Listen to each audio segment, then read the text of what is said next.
wir Deutschland und hinter uns kommt Deutschland!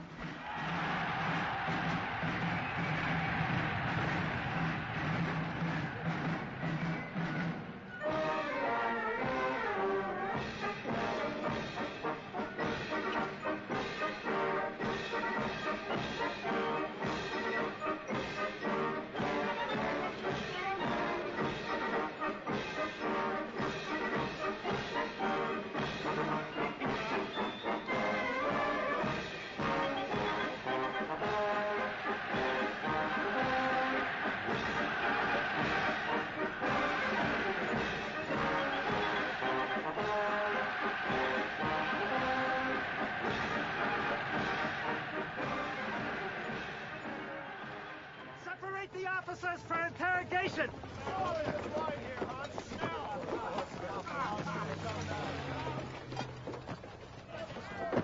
That's it!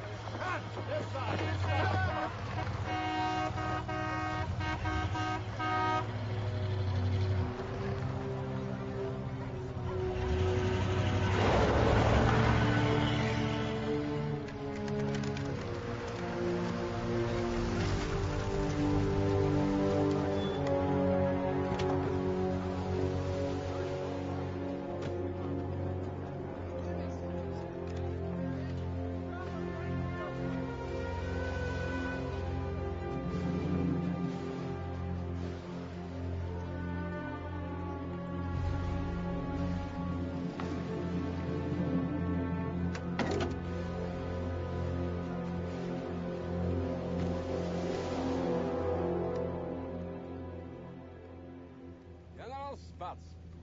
We meet at last. Vice Marshal Goering. My wife, my daughter. Your 8th Air Force has destroyed my beautiful Luftwaffe and leveled our beautiful cities. Even so, I prefer to surrender to a fellow airman.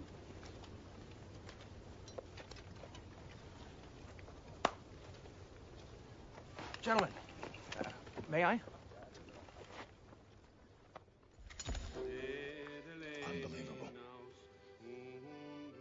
Unbelievable. Those pictures were on every wire service. American officers throwing a party for Hitler's #2 man. What was the commander thinking? I'm told it's a code of honor among airmen that transcends politics. And brains, apparently. The commander was reprimanded. And Ike has ordered that Goering be treated no differently than any other prisoner of war. Excuse me?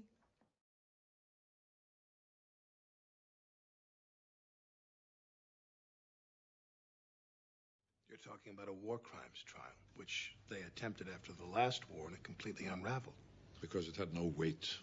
But this will be an international tribunal comprised of the 4 powers, America, England, France, and Russia.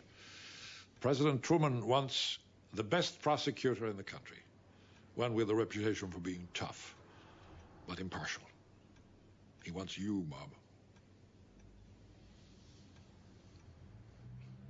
I haven't prosecuted a case in years.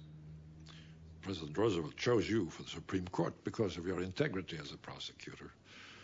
That's why Truman has picked you for this, because he wants a fair trial, not a legal lynching. I like it right here, Sam.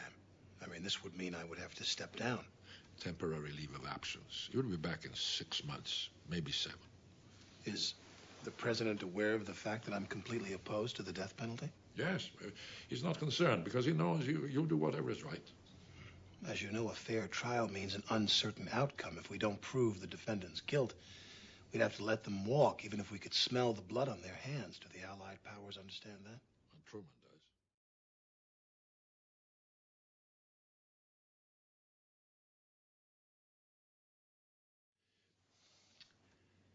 Or it could establish a basis for conduct among nations that would alter history for generations to come. I'm still wrestling with the validity of this trial. Crimes committed during war have never been called crimes. Let's focus on existing law. What existing laws did the Nazis break? Well, they broke peace treaties, border treaties, certainly Geneva Convention and Hague Convention. Right. Every time they invaded a country, they broke a law. My fear is that at the end of the day, when all is said and done, This trial will be perceived as nothing more than triumph of superior might. The winners exacting punishment on the losers. Our task is to make sure that this is not the triumph of superior might, but the triumph of superior morality. We're in a very interesting position here. We're in a position to fashion a future in which aggressive war will be dealt with as a crime. Here, here.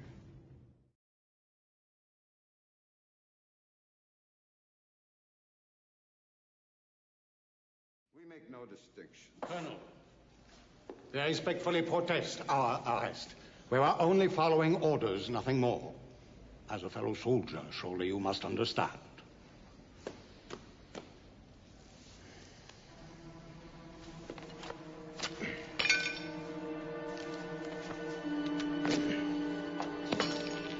Now you're no longer a soldier. You are all war criminals. All of you. Lock them up.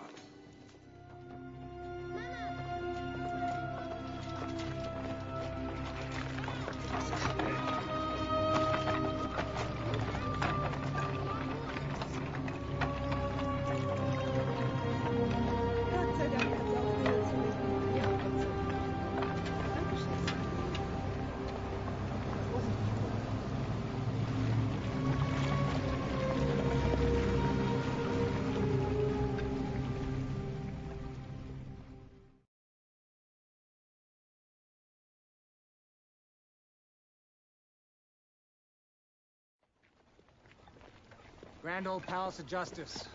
A landmark in more ways than one. Took 5 bomb hits, but just shrugged them off.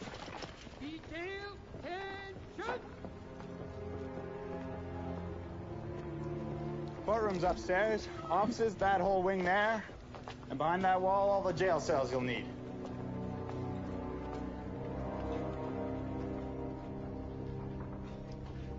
Okay, just right this way.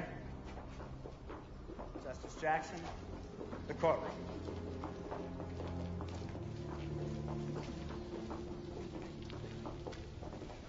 This is a mess. It'll take a lot of work. A lot of work. But it's doable. Bob?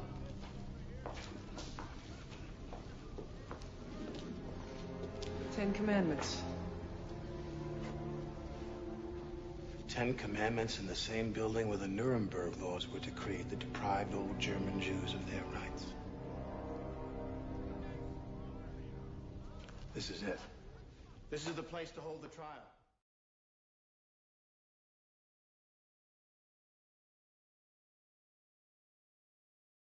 I am the officer appointed by the International Military Tribunal to serve upon you a copy of the indictment in which you are named as defendant. I am also here to advise you as to your rights to counsel. I care nothing for lawyers. You can find one for me, Major Ai of the Wind. We're men of culture. We both know the truth. The victors will always be the judges. The vanquished, always the accused. Yes?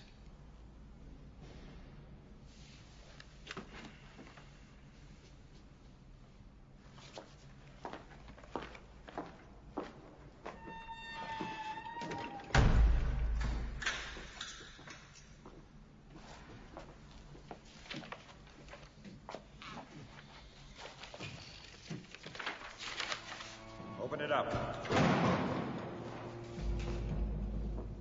Until I've studied this, I cannot speak to the accuracy of the charges against me. But I acknowledge the necessity of this trial and accept my inclusion in it. How can you say that before reading the charges? There's a common responsibility for the crimes that were committed in the name of the Third Reich. No one is blameless, apart from the victims. But we were just following orders. I know nothing about crimes against humanity. Here's a list of lawyers. Jews. No Judens! I want to be defended by a German naval officer. I was a lawyer myself, full of ideals. Why don't you just shoot us now? Why don't you just shoot us now?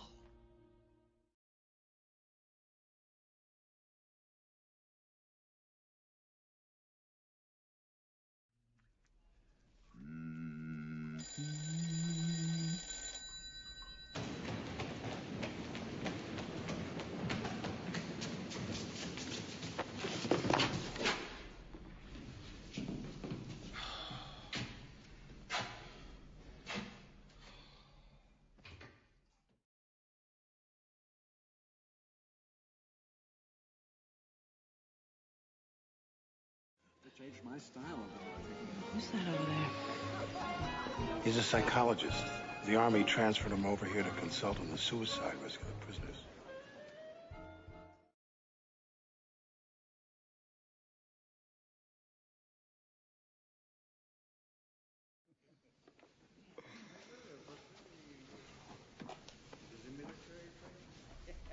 I turned my diaries over to the Americans voluntarily. You see, they proved that I tried to resign as Governor General of Poland. I did not approve of the persecution of the Jews. Anyone reading my diaries, they will know what was in my heart. They will understand that those things I wrote about the Jews, the orders I signed, they were not sincere. I believe you, Herr Frank. And yet, you did do those things. How do you explain it?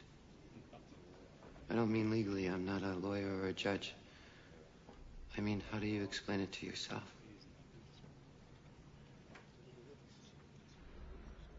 I don't know.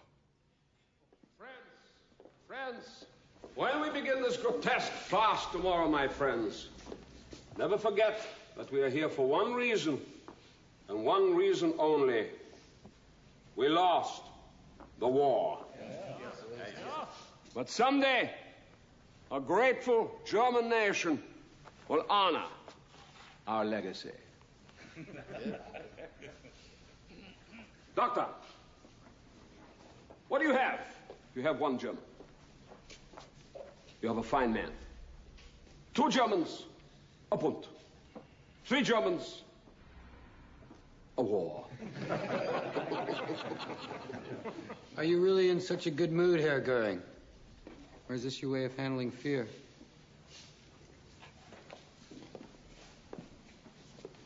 Fear? What do I have to be afraid of? I've ordered hundreds and thousands of men into battle, knowing full well that not many will return. Why should I, their leader, tremble when called upon to face the enemy? I know that I am a condemned man.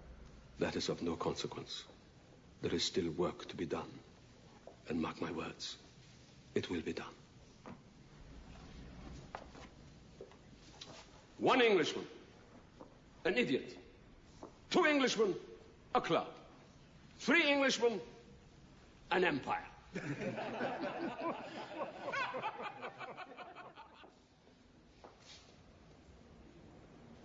This is unbelievable.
All right, Sergeant. Search the cells.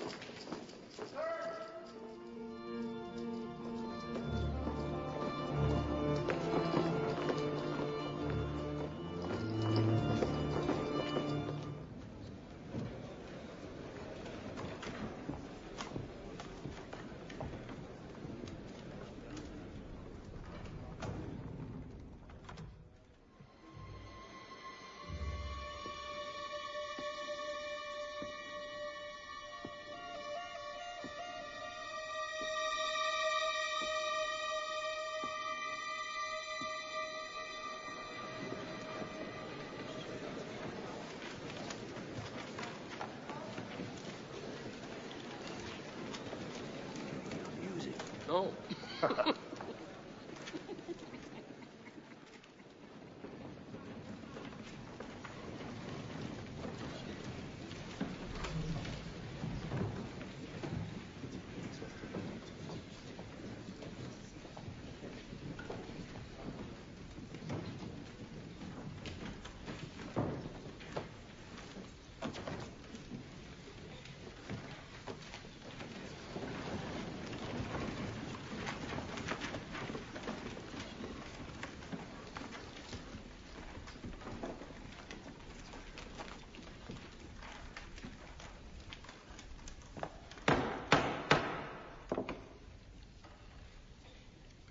This trial, which is now to begin, is unique in the annals of jurisprudence. The defendants, all having been served with copies of the indictments, are now to enter their pleas. Hermann Göring. I have a statement which I will now read to the court. The defendants are not to make a speech. They are only to enter a plea. I declare myself, in the sense of the indictment, nicht schuldig, not guilty. Rudolf Hess. Nein. Nein. Record that as not guilty. Joachim von Ribbentrop. Nicht schuldig. Wilhelm Keitel. Nicht schuldig. Ernst Kaltenbrunner. Ich bekenne mich nicht schuldig. Alfred Rosenberg. Nicht schuldig. Hans Frank. Nicht schuldig. Wilhelm Frick. Nicht schuldig. Julius Streicher. Nicht schuldig. Walter Funk. Nicht schuldig. Hjalmar Schacht. Nicht schuldig. Karl Dönitz. Nicht schuldig. Erich Reder. Nicht schuldig. Baldur von Schirach. Nicht schuldig. Fritz Saukel. Nicht schuldig. Alfred Jodl. Nicht schuldig. Franz von Papen. Nicht schuldig. Arthur Seyß-Inquart. Nicht schuldig. Albert Speer. Nicht schuldig. Konstantin von Neurath. Nicht schuldig. And Hans Fritscher. Nicht schuldig. All the pleas have now been entered. Justice Jackson, your opening address, please.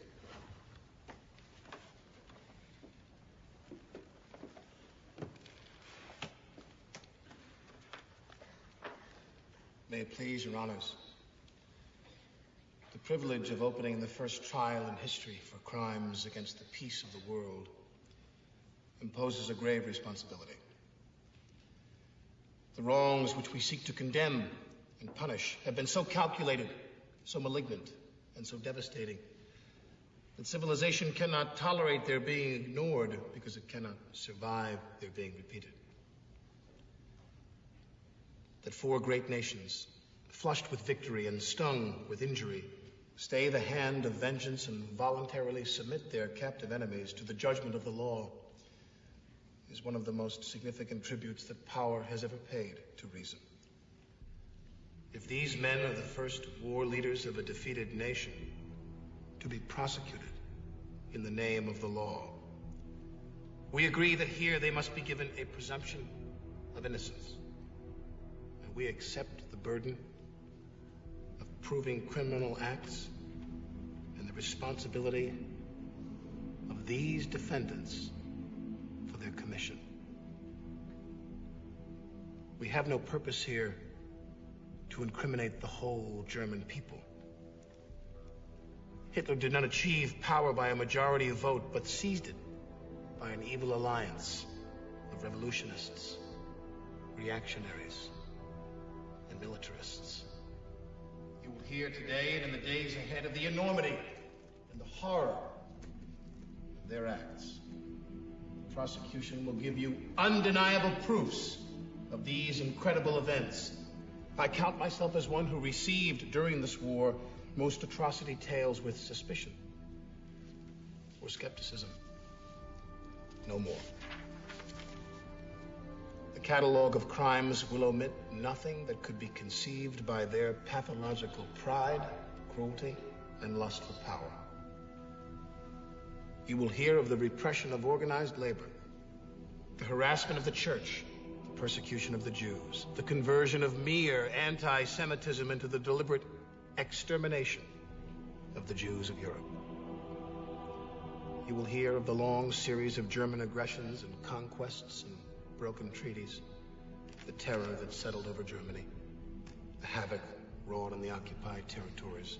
And you will know that the real complaining party at your bar is civilization. Civilization asks whether law is so laggard as to be utterly helpless to deal with crimes of this magnitude by criminals of this order of importance. It does not expect that you can make war impossible.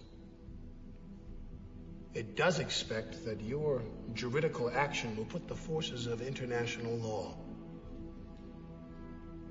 its precepts, its prohibitions, and above all, its sanctions, on the side of peace, so that men and women of goodwill in all countries may have leave to live by no man's leave, underneath the law. As legal strategy, your documentary approach has been unassailable. But as drama, it is, I regret to say, absolutely stultifying. Well, as you know, it's not meant to be an entertainment. It's meant to be a trial. And it's ours to lose. A trial is a show, Robert. And like it or not, it's a show. And those four learned men sitting on the bench are as impressionable as any audience. You're pushing for witnesses? Witnesses will give this trial a human face. One compelling witness can outweigh a ton of documentary evidence.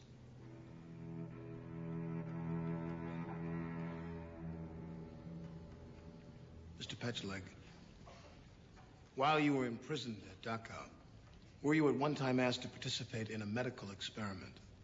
Yes. And the Nazi doctor who supervised that experiment, Dr. Rascher, did he ever explain to you its purpose? He said the Luftwaffe had a problem, that its pilots shot down over the North Sea often survived the crash into freezing waters, only to die later after being rescued. The purpose of the experiment was to prevent these deaths. And what experiment did he devise? First, I helped to strip other male inmates naked and put them into water tanks. You were forced to do this to fellow inmates? Yes. And then? Then we added large pieces of ice.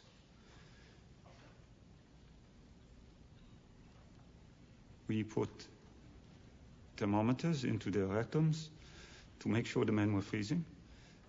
Then some of them we plunged into hot water, others in warm water, others we put next to naked female inmates so the doctor could learn which method would best revive them.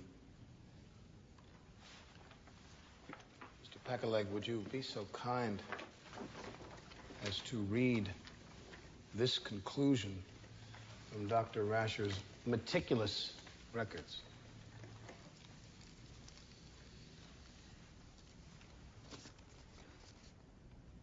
Rapid rewarming was in all cases preferable to slow rewarming because after removal from the cold water, the body temperature continued to drop rapidly. Rewarming by animal warmth was too slow. Thank you. Mr. Petcheleg, do you recall whatever became of the subjects of Dr. Rascher's experiments on behalf of the Luftwaffe?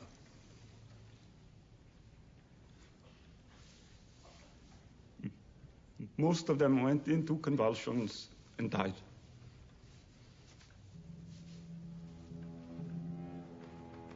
Thank you.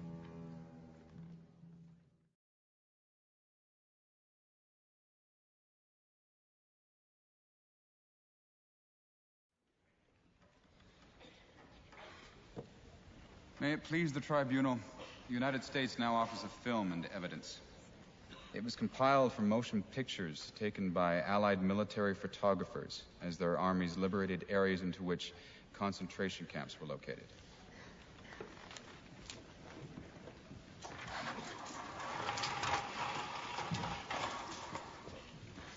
Go.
You know, it was such a nice day.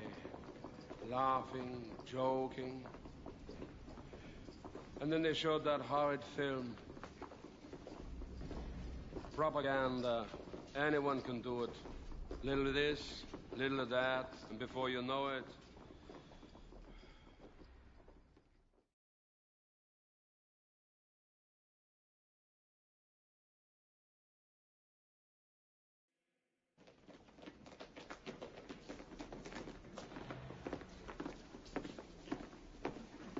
Dr. Spear, help me understand what I witnessed today in the dining room.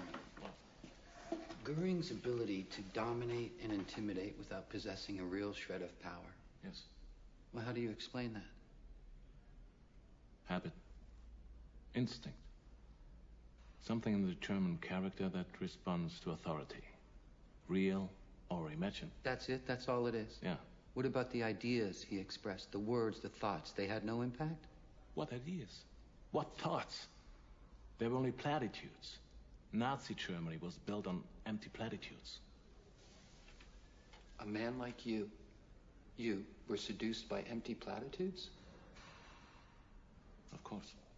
Because you can hear in them any meaning you want.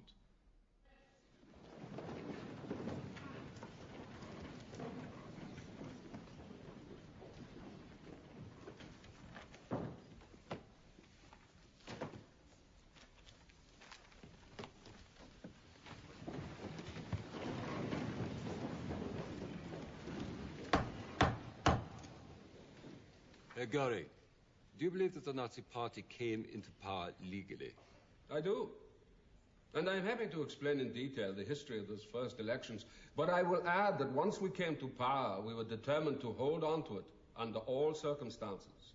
We did not want to leave this any longer to chance, to elections, and to parliamentary majorities. It had always been our plan, once we came to power, that we would eliminate the Reichstag, dissolve the regional parliaments, end individual rights. Where did the idea come from to combine the ceremonial head of state and the head of government in one person? Adolf Hitler. That's quite simple. We took our example from the similar dual roles of the President of the United States. And the idea for concentration camps? The idea was mine.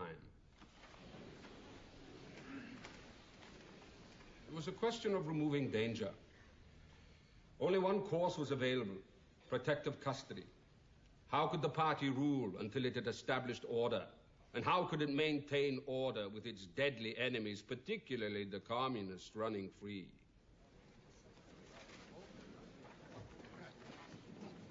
No further questions.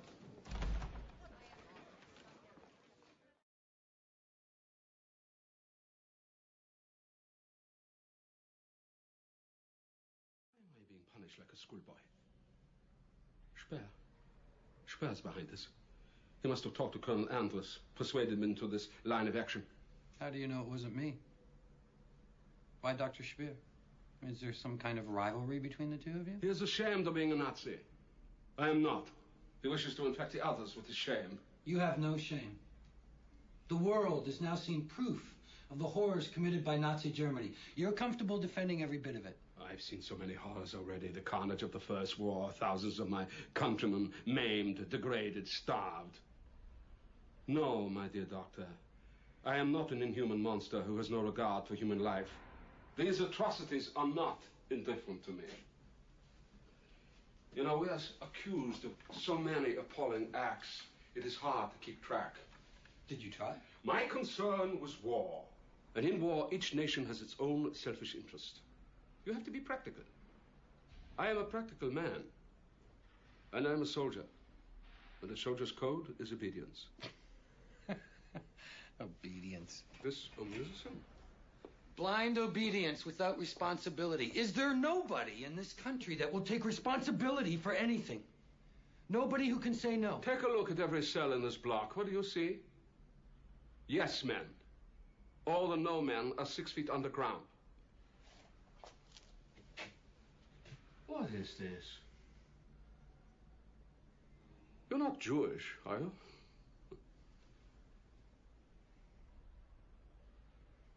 Yes, I am.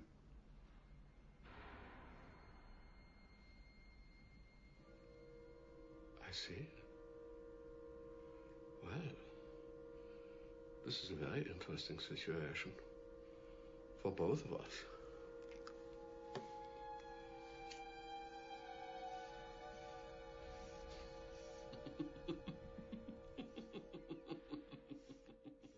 Pressure to bear to prevent the attack? You did not even resign to protect your place in history. We were at war, and such differences of opinion could not be brought before the public during war.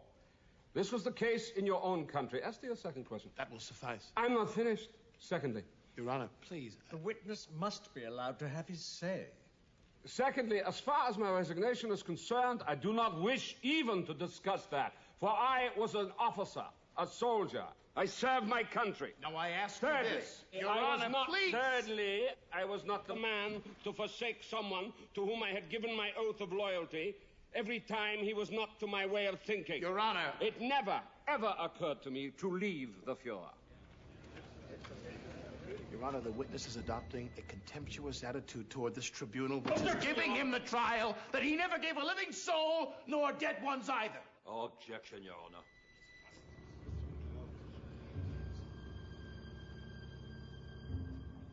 I'm ready for the next question.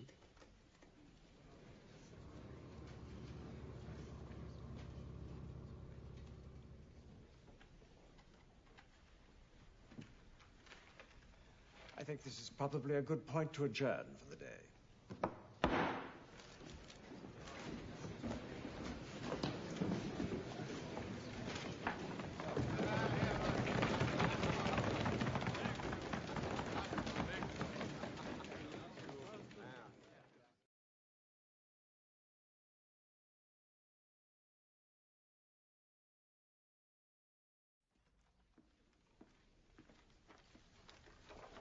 Mr. Chief Prosecutor, if you're ready. From the very beginning, you regarded the elimination of the Jews from the economic life of Germany as under your jurisdiction, did you not? Yeah.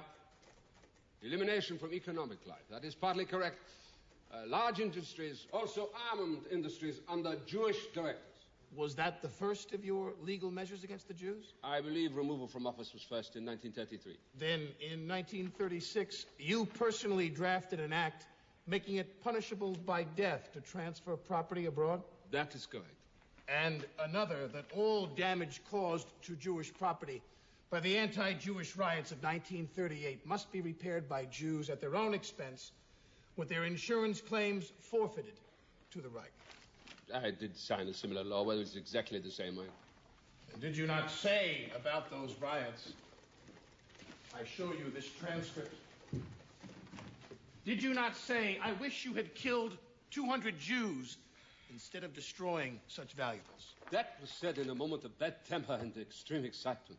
Spontaneous sincerity, in other words. Did you not also personally sign a decree in September 1940 ordering seizure of all Jewish property in Poland? I assume so, if the decree is there. And another which provided the Jews receive no compensation for damages caused by enemy attacks or by German forces. If the law bears my name, then it must be so. Is this your signature? It appears to be. Is it or is it not your signature?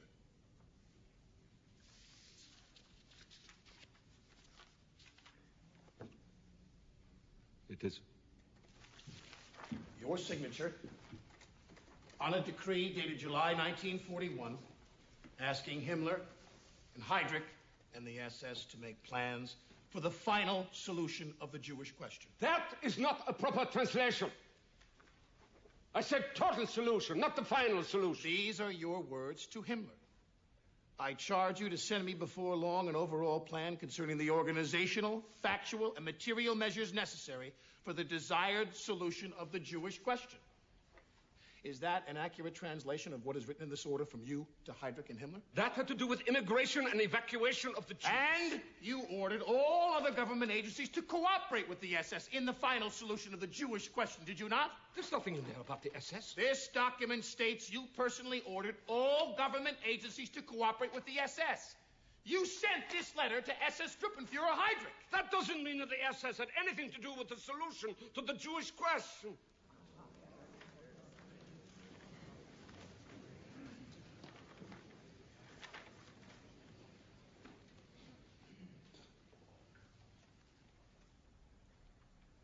Would you mind repeating that?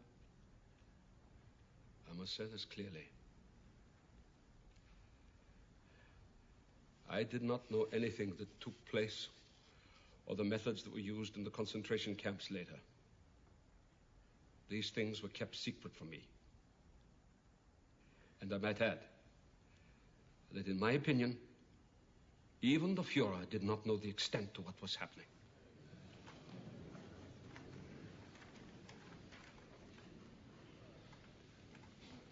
Witness, there is evidence before this court that nearly 10 million people have been exterminated. Murdered in cold blood. You mean to say that you did not, and in your opinion, Hitler did not know what took place in the concentration camps? Yeah. Do you know that Hitler said in 1943, in a recorded meeting, I read you his words now, quote, "The Reich's Minister of Foreign Affairs declared that the Jews should be exterminated or taken to concentration camps. There is no other possibility." The Minister of Foreign Affairs, Ribbentrop, talked with Hitler about extermination, and you were above Ribbentrop. You were Hitler's second in command. You were in charge of the economic 4-year plan, so you knew all about the gold wedding rings and the gold teeth and the gold eyeglasses that the victims left behind. And you have heard that it took 5 extra minutes to kill the women because they had to cut their hair off to be used in making mattresses. And nothing was told to you about this material that came from these people that had been murdered? No! No! How can you imagine such a thing? I was laying down the broad outlines of the German economy. The witness is excused. I am not finished. The witness is excused. I am not finished. The witness is excused. Signing orders that broke international laws and treaties. How could you not question what you were doing? Does the lieutenant say to his captain, "Just a minute, sir. I have to consult the Hague Convention to see if I am allowed to carry out your orders." If we had disobeyed, we would have been arrested. And rightly so. And you realize without the support of his generals, Herr Jodl, Hitler could not have waged war. It is a soldier's duty to obey orders. That is a code I have lived by all my life. And that code extends to the people who ran the death camps? Mr. Hoos, how long were you the commandant of Auschwitz concentration camp? From the beginning. And what was its purpose? At that time, to house prisoners who were being held in protective custody. And after that? I was called to Berlin by my boss, Reichsführer Himmler, in 1941, and he informed me that the Führer had ordered the final solution of the Jewish question. I was not sure what I was supposed to do, so Adolf Eichmann advised me to visit a camp at Treblinka to learn from its operation. And what did you learn there?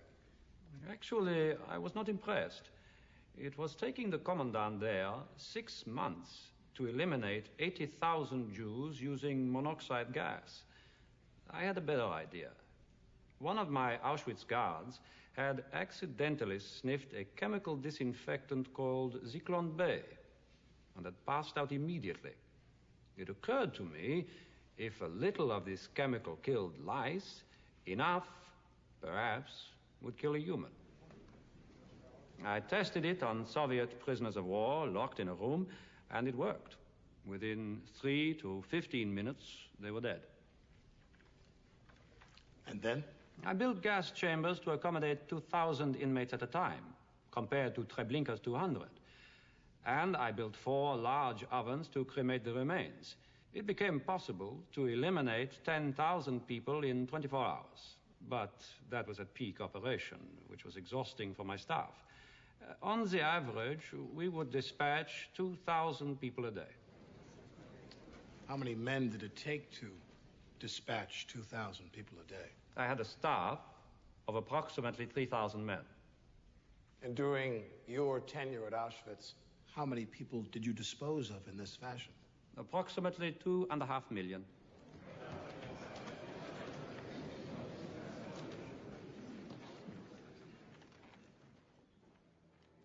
My life was entirely normal. Even while doing this extermination work, I would say I led a perfectly normal family life. How would you describe that life? I've always been happiest alone. I never had any real intimacy with my parents, with my sisters. Commandant, do you feel that the Jews you murdered deserved their fate? I have always been taught that the Jew was an enemy of Germany. So when you were ordered to turn your prison camp into a death camp, you never once thought what you were doing was wrong? I was an SS man. We were trained to obey orders without thinking. Does a rat catcher think it is wrong to kill rats?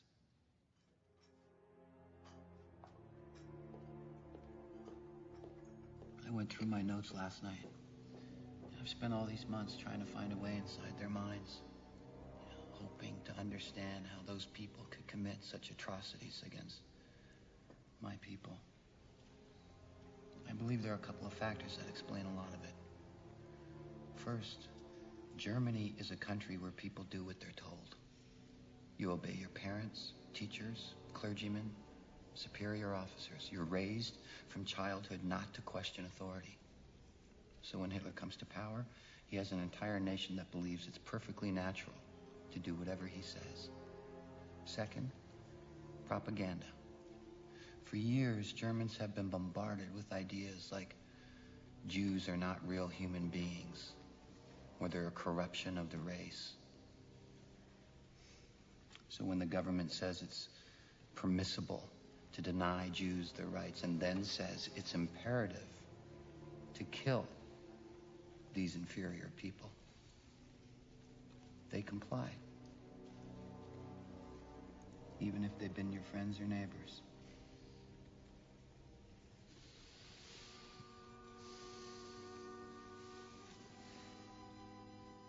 Anything else? I told you once that I was searching for the nature of evil. I think I've come close to defining it. A lack of empathy. It's the one characteristic that connects all the defendants. A genuine incapacity to feel with their fellow man.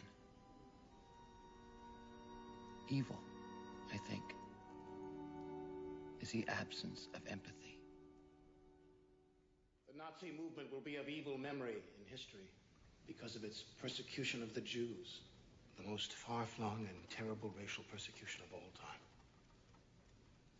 So thorough and uncompromising was this program that the Jews of Europe as a race no longer exist, thus fulfilling the diabolic prophecy of Adolf Hitler at the beginning of the war. Generations to come will remember this decade. If we cannot eliminate the cause and prevent the repetition of these barbaric events, this century may yet succeed in bringing the doom of civilization. The time has come for final judgment, and if the case that I present seems hard and uncompromising, then it is only because the evidence makes it so. A glance at the dock will show that despite quarrels among themselves, each defendant played a part that fitted in with every other, and all advanced a common plan. It was these men among millions of others, and it was these men leading millions of others who built up Adolf Hitler. They intoxicated him. He, of the psychopathic personality, with power and adulation. They fed his hates and aroused his fears. They put a loaded gun in his eager hands. It was left to Hitler to pull the trigger, and when he did, they all, at that time, applauded. Hitler's guilt stands admitted, by some defendants reluctantly, by some vindictively. But Hitler's guilt is the guilt of the whole dock and of every man in it.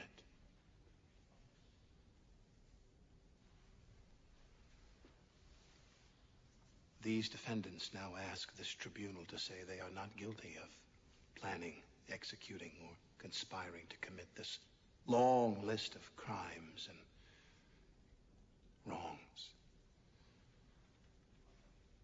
They stand before the record of this tribunal as blood-stained Gloucester stood by the body of his slain king. He begged the widow as they beg of you, "Say I slew them not." And the queen replied, "Then say they are not slain. But dead they are." If you were to say of these men that they are not guilty, it would be as true to say that there has been no war.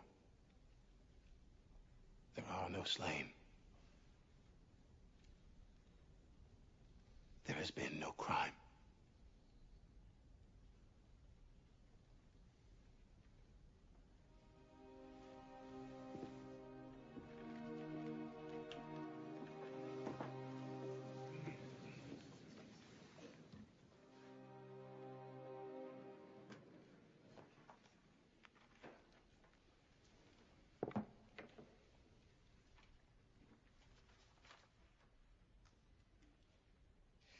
Each defendant will stand as his name is called to hear the judgments on the 4 counts applicable to him, and the sentence if found guilty on any of the counts.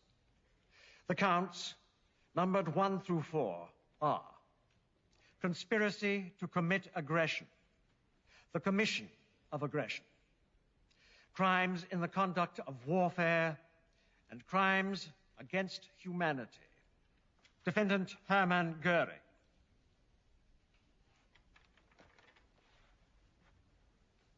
The tribunal finds you guilty on all 4 counts and sentences you to death by hanging. Rudolf Hess. On the charges of crimes against humanity, the tribunal finds you not guilty. But we find you guilty on counts 1 and 2, and thereby sentence you to imprisonment for life. Admiral Wilhelm Keitel. Guilty on all 4 counts. The tribunal sentences you to death by hanging. Defendant Hans Frank. The tribunal finds you guilty on counts 3 and 4 and sentences you to death by hanging. Julius Streicher. Guilty on count 4, crimes against humanity. Death by hanging. Defendant Schacht. The tribunal has come to the conclusion that the evidence against Hjalmar Schacht has not been established beyond a reasonable doubt, and therefore finds that Schacht is not guilty on this indictment. Quiet, please. The defendant, Karl Dönitz, guilty on counts 2 and 3. The tribunal sentences you to 10 years imprisonment. Foreign Minister von Ribbentrop. Guilty on all 4 counts. The tribunal sentences you to death by hanging. Ernst Kaltenbrunner. Guilty on counts 3 and 4. The tribunal sentences you to death by hanging. Baldur von Schirach, guilty on count 4, 20 years in prison. Alfred Jodl, on all 4 counts, guilty. Death by hanging. Hans Fritscher. Not guilty. Franz von Papen. Not guilty. Walter Funk, guilty on counts 2, 3, and 4. The tribunal sentence you to imprisonment for life. Defendant Fritz Sauker, guilty on counts 3 and 4. Death by hanging. Defendant Albert Speer. The tribunal finds you not guilty on counts 1 and 2, but you have been found guilty on counts 3 and 4. Albert Speer, the court sentences you to 20 years imprisonment.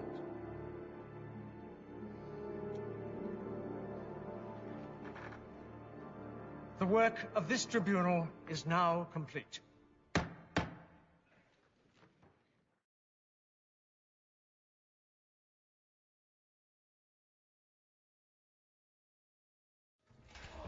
Get a doctor! Somebody get a doctor!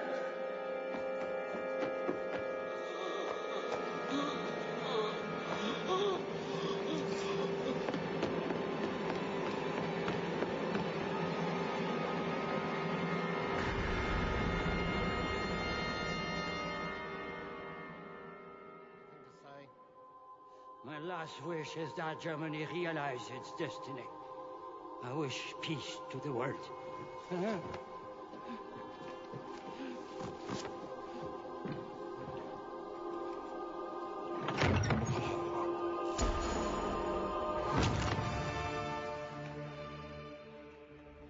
you two. You know, it may sound strange, but I can't help feeling a touch sentimental about all this. I understand. I got a letter from a friend today, saying that because of what we've done here, none of it can ever happen again.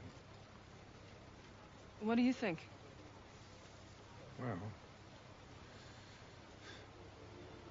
we can hope, can't we?